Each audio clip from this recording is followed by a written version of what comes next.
Hello, I'm Shihab Ratansi in Washington. Here are the main stories brought to you by Al Jazeera. Pakistan's military says it's now encircled the Taliban-held city of Mingora in the Swat Valley and killed 55 more fighters. Earlier, the army lifted a curfew to allow thousands more civilians in the Mingora area to flee the violence.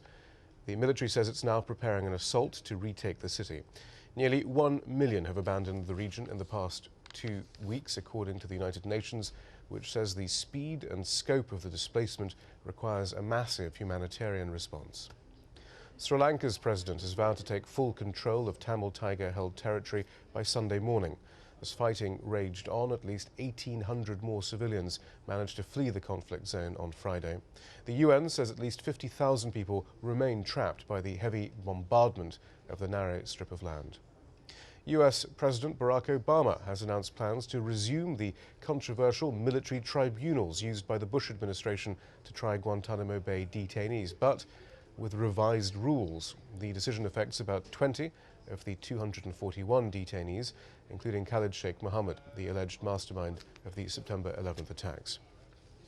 US investigators have joined the probe into the murder of a Guatemalan lawyer who accused the president of complicity in his murder. In a video filmed prior to his death, attorney Rodrigo Rosenberg said President Alvaro Colom would be responsible if he were to die. Colom told Al Jazeera, though, he denies any involvement in the murder and says the FBI's investigation should help clear his name. If they want to send 20, 30 or 40 investigators, they are welcome. I have nothing to hide. The more advances that are made in the investigation, the more tranquility we will have. I have to worry about how this conflict was politicized, and this tragedy was used against me.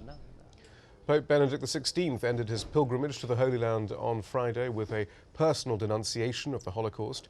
He also called again for the creation of a Palestinian state, saying, quote, "Let the two-state solution become a reality." Those are the top stories. You can always keep up to date with the news on our website, aljazeera.net/English.